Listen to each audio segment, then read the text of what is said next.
Salam Indonesia, salam Nusantara, mucho gusto, bapak-bapak, ibu-ibu, saudara-saudari kekasih, kakek, opung, engkong, mak, lan, mbak, bapak tua, bapak muda, abang, itu kakak, semualah, ya, yang tidak bisa saya sebutkan satu persatu. Senang bertemu dengan Anda. Tuhan Yesus mengasihi Anda dan saya juga mengasihi Anda, tapi Yesus lebih besar mengasihi Anda. Puji nama Tuhan. Dan tadi pagi kita telah mendengarkan firman Allah bagaimana Yesus memanggil murid-muridnya. Di dalam Matius 8 ayat 21 itu kita mengikut Tuhan Yesus. Nah, dikatakan di dalam Matius 8 ayat yang ke-18, ketika Yesus melihat orang banyak mengelilinginya, ia menyuruh bertolak ke seberang. Lalu datanglah seorang ahli Taurat dan berkata kepadanya, "Guru, aku akan mengikuti engkau kemana saja engkau pergi." Yesus berkata kepadanya, "Serigala mempunyai liang dan burung mempunyai sarang, tapi anak manusia tidak mempunyai tempat untuk meletakkan kepalanya." Seorang lain, yaitu salah seorang muridnya, berkata kepadanya, "Tuhan, izinkan aku pergi dahulu menguburkan ayahku." Tapi Yesus berkata kepadanya, "Ikutilah aku dan biarkan orang mati menguburkan orang mati mereka." Puji nama Tuhan. Ini kalau kita tanpa mengerti betul ayat-ayat ini, maka kita bisa tafsirkan bahwa Yesus itu tidak mengasihi orang tua, tidak menghargai siapapun, ya. Tapi ini mau saya katakan, ketika Anda mengikut Yesus, Anda harus mengikut Tuhan Yesus dengan rela, ya, dengan rela berkorban. Jadi kalau Anda menjadi pengikut Yesus tidak mau berkorban, Anda tidak akan menemukan apa-apa. Karena dikatakan ayat yang ke-18 dikatakan di sana bahwa ketika Yesus melihat orang banyak mengelilinginya, ia menyuruh mereka bertolak ke seberang. Jadi Anda harus mau berkorban untuk pergi memberitakan Injil, pergi menjangkau jiwa-jiwa, pergi mendoakan orang sakit, pergi. Dan itu sebabnya saya mengatakan kepada kita semuanya bahwa ketika kita mengikut Tuhan, kita harus rela berkorban. Tenaga kita, waktu kita, uang kita, apapun yang Tuhan percayakan kepada kita. Tetapi dengan jelas, motif kita itu harus jelas.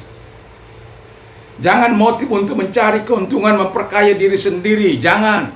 Tapi motif kita itu karena kasih kepada Yesus Kristus. Mengikut Tuhan itu bukan untuk cari keuntungan. Walaupun mau saya katakan ketika kita benar di hadapan Tuhan, Allah akan menyatakan kebaikannya, Allah akan menyatakan kemurahannya, Allah akan menyatakan belas kasihannya, dan Allah tidak akan pernah melupakan janjinya. Tetapi motifnya itu harus benar dulu. Ketika kita mengikut Yesus harus rela. Kadang-kala kita diejek, diolok, dicaci maki, yang paling dianiaya, yang paling dasar lagi dibunuh oleh karena pengikutan kita kepada Kristus. Jadi kalau kita rela berkorban, bahkan kehilangan nyawa oleh karena Yesus, kehilangan nyawa karena kita, bukan kita mau cari-cari kehilangan nyawa, bukan. Tetapi motif kita itu karena motif mengasihi jiwa-jiwa, terlebih mengasihi Tuhan itu.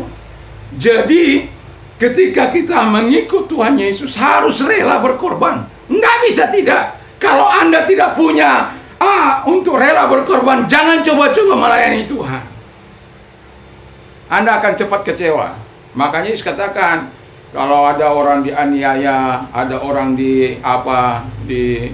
dibully, dicaci maki oleh karena nama Tuhan, lalu mereka berkata bahwa mereka berbuat bakti kepada Allah mereka, tapi Tuhan katakan, jangan kamu kecewa. Engkau bilang begini, aku udah benar Tuhan, aku nggak melakukan kesalahan, aku nggak melakukan pelanggaran, tapi mereka kenapa berbuat jahat sama saya? Jangan. Justru kata firman Allah, kalau engkau menderita karena nama Yesus, sesungguhnya roh kemuliaan sedang datang kepadamu. Kalau motifmu benar, maka engkau akan bertahan. Yesus akan menguatkan engkau, Yesus akan menolong engkau, Yesus akan menyatakan kuasanya dalam hidupmu, dalam rumah tanggamu, dalam pelayananmu, dalam pekerjaanmu. Haleluya. Jadi tetaplah tinggal dalam motif yang benar kepada Tuhan. Ya, Kalau motif kita benar dalam melayani Tuhan, dalam berkorban, saya yakin dan percaya Tuhan tidak pernah berhutang kepada kita. 2 ayat 19-20 dulu kita baca. Lalu datanglah seorang ahli Taurat dan berkata kepadanya, "Guru, aku akan mengikut engkau kemana saja engkau pergi." Yesus berkata kepadanya, "Serigala mempunyai liang dan burung mempunyai sarang, tapi anak manusia tidak punya tempat untuk meletakkan kepalanya." Bukan Yesus sambut dengan gembira. Ini ahli Taurat, ya. Jadi yang kedua itu mengikut Yesus tanpa syarat, ya. Mengikut Yesus itu tanpa syarat. Nggak ada, "Oh, kalau kau ikut kalau aku ikut engkau Tuhan, apakah aku menerima ini?" Sama seperti orang bilang sama saya, "Pak Pendeta, saya mau percaya Yesus, tapi apakah saya mendapatkan uang?" Apakah saya mendapatkan sesuatu dari gereja? Enggak akan pernah. Gereja tidak akan pernah memberi Anda uang. Gereja tidak akan pernah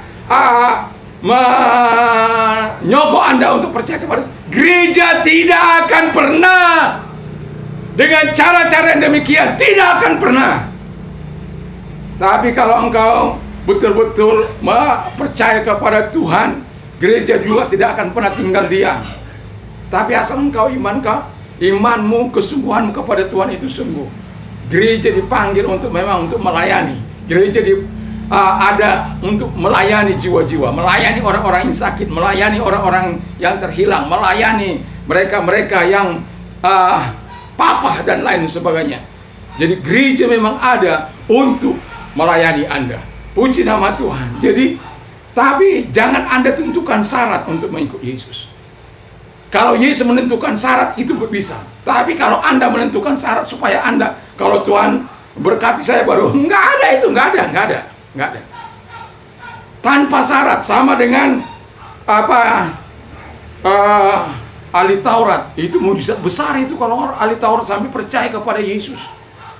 Tapi Yesus tahu bahwa dikatakan ayat 20 tadi dikatakan serigala mempunyai liang dan burung mempunyai sarang, tapi anak manusia tidak ada tempat untuk menempatkan kepalanya. Karena kadang-kala orang bukannya mengandalkan Tuhan, tapi mengandalkan dirinya. Bukan mengandalkan Yesus, tapi mengandalkan kemampuannya, usahanya, pekerjaannya, kekayaannya. Bukan yang diandalkan Tuhan.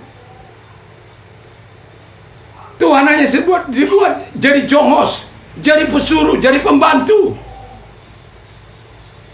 Kalau engkau mau mengikut Yesus, engkau harus mentaati apa yang dikatakan Yesus tanpa syarat. Jadi ingat, Yesus sangat mengasihi Anda. Ketika Anda mengikuti, berikan tempat bagi Dia untuk memimpin kita, menjadi Raja, menjadi Tuhan, menjadi Juru Selamat dalam kehidupan kita. Jangan biarkan engkau sudah mengikut Yesus, tapi engkau yang menguasai dirimu. Sebenarnya mari kita berkata seperti Paulus, "Memang aku masih hidup, tetapi bukan lagi aku yang hidup, tapi Kristus yang hidup dalam aku. Hidup yang kuhidupi sekarang dalam iman, hidup oleh karena Yesus yang telah mengasihi aku dan memberikan nyawanya kepadaku." Artinya Paulus mengatakan, aku sebenarnya nggak punya hak lagi. Hidupku itu dipimpin sepenuhnya. Makanya kalau Anda baca dalam dalam Galatia 5 ayat 16, 17, 18 itu, bahwa biarkan dirimu dipimpin oleh Roh, supaya engkau mengalahkan hawa nafsu daging, mengalahkan segala kekuatan-kekuatan setan dan lain sebagainya. Biarkan Dia menguasai hidupmu. Lalu yang ketiga ialah mengikut Tuhan Yesus tanpa menunda. 21-22 dikatakan, seorang lain yaitu salah seorang muridnya berkata kepadanya, "Tuhan, izinkanlah aku pergi dahulu menguburkan ayahku." Tapi Yesus berkata kepadanya, "Ikutlah aku dan biarkanlah orang mati mengubur orang mati mereka." Ini kalau kita tidak mengerti ayat ini, maka Tuhan Yesus itu kejam. Tetapi yang mau saya katakan, ada banyak manusia membangun alasan-alasan, saya belum cukup ini, saya masih anak-anak, masih begini. Saya waktu mengalami panggilan Tuhan 2 tahun saya tolak. Ya, ini bibir saya ini hampir tiap waktu gelas itu bisa lengket di bibir saya. Karena saya tidak ingin menjadi pelayan Tuhan. Saya tidak ingin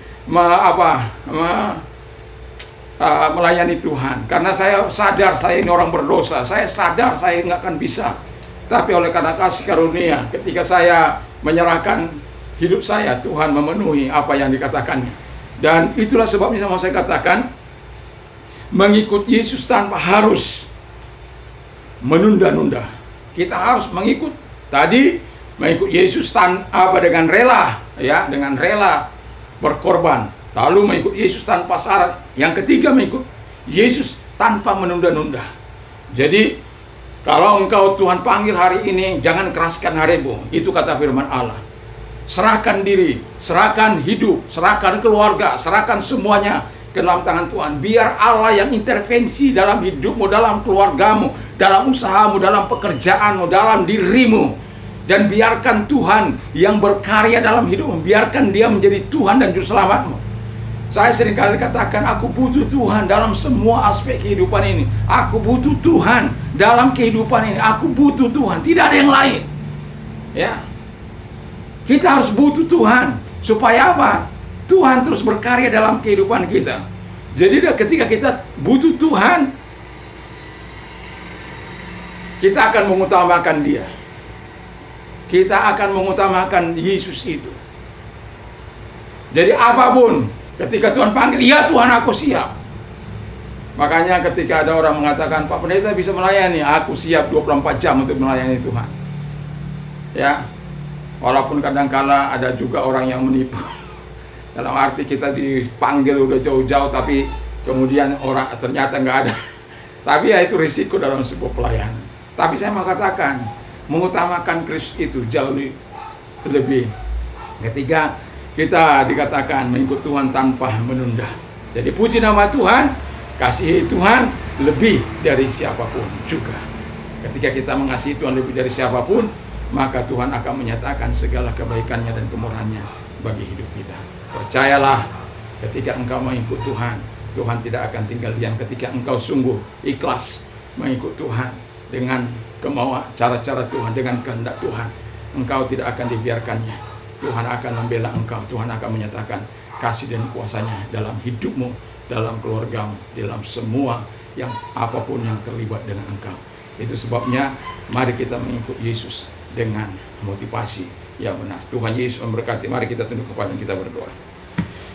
Kami bersyukur, berterima kasih kepada Bapa di surga buat segala kasih karunia-Mu kepada kami. Kami bersyukur, berkati firman-Mu, berkati pemerintahan kami dari pusat sampai daerah, berkati gereja-gereja Tuhan, berkati Aras Nasional, Gereja Pantai Kosta, dimanapun ada sahabat-sahabat kami, dimanapun mereka melayani, Tuhan berkati.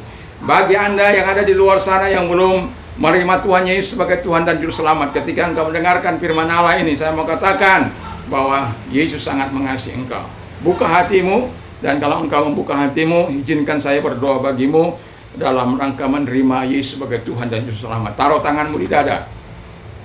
Kami bersyukur, berterima kasih kepada Tuhan, sebab kasih-Mu kami telah mengerti akan firman-Mu, dan kami bersyukur.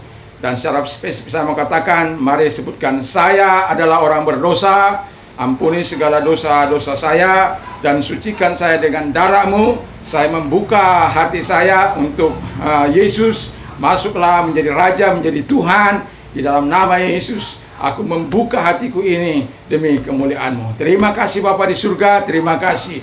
Dan aku percaya aku telah menerima hidup yang kekal dari Tuhan. Kepastian hidup yang kekal dari Tuhan itu. Terima kasih. Dalam nama Tuhan Yesus Kristus kami bersyukur dan kami berdoa. Haleluya. Selamat Anda telah menjadi warga negara kerajaan surga. Bagi yang sakit, saya mau katakan, Yesus mampu menolong engkau apapun sakit penyakitmu. Dan percayalah bahwa Tuhan mampu menolong engkau. Tuhan mampu membebaskan engkau. Mari kita berdoa. Tuhan Bapa di surga, Tuhan tolong mereka, taruh tanganmu di tempat yang sakit. Di dalam nama Tuhan Yesus Kristus, mereka yang sakit, yang menaruhkan tangannya di tempat yang sakit, hamba berdoa bagi Bapa di surga, jamah mereka, jangkau mereka Bapa di surga, di dalam nama Yesus. Sembuhkan mereka dari kanker mereka, dari kanker mereka, dari tumor mereka, dari Bapa di surga, dari stroke mereka, dari kolesterol mereka, dari diabetes mereka, dari gagal jantung mereka, dan sakit jantung mereka. oh, hipertensi mereka dan segala sakit penyakit Bapa di surga dalam nama Yesus. Mereka yang mengalami kelemahan dalam tubuh mereka sehingga mereka menjadi orang-orang yang terikat dalam lingkaran setan, dalam nama Yesus angkat segala kelemahan itu. Yang tadinya mereka suka minum-minum akan menjadi orang yang tadinya mereka jahat, mereka akan menjadi baik. Yang tadinya mereka suka melakukan kekerasan, mereka akan melakukan hal-hal yang benar di mata Tuhan. Apapun kelemahan mereka, Tuhan angkat segala kelemahan, gantikan dengan sifat-sifat-Mu. Terima kasih Bapa di surga, terima kasih. Kami bersyukur, kami berterima kasih kepada Tuhan. Dalam nama Tuhan Yesus, kami bersyukur dan berdoa. Haleluya. Amin. Damai sejahtera Allah yang melampaui segala akal akan memelihara hati dan pikiranmu di dalam nama Tuhan Yesus Kristus. Dan biarkan kasih Tuhan senantiasa menyertai kita. Dan saya mau katakan, iman timbul dari pendengaran-pendengaran firman Kristus. Berbahagialah orang yang mendengarkan firman Allah, yang menyimpannya dan melakukan dalam hidupnya. Allah akan mencukupi segala kebutuhanmu menurut kekayaan dan kemuliaan dalam Kristus Yesus. Apa saja yang orang lain ingin lakukan kepada lakukan jugalah demikian. Segala perkara dapat kutanggung di dalam Dia yang memberikan kekuatan kepada. Puji Tuhan. Selamat malam. Selamat kita beristirahat nantinya. Dan sebelum beristirahat, bacalah firman Allah, berdoalah kepada Tuhan supaya kita diberikan kesegaran tubuh kembali waktu besok pagi kita bangun beraktivitas. Tuhan Yesus memberkati. Salam Indonesia, salam bagimu. Tuhan Yesus memberkati. Tetap bersama dengan Dia. Dalam nama Yesus.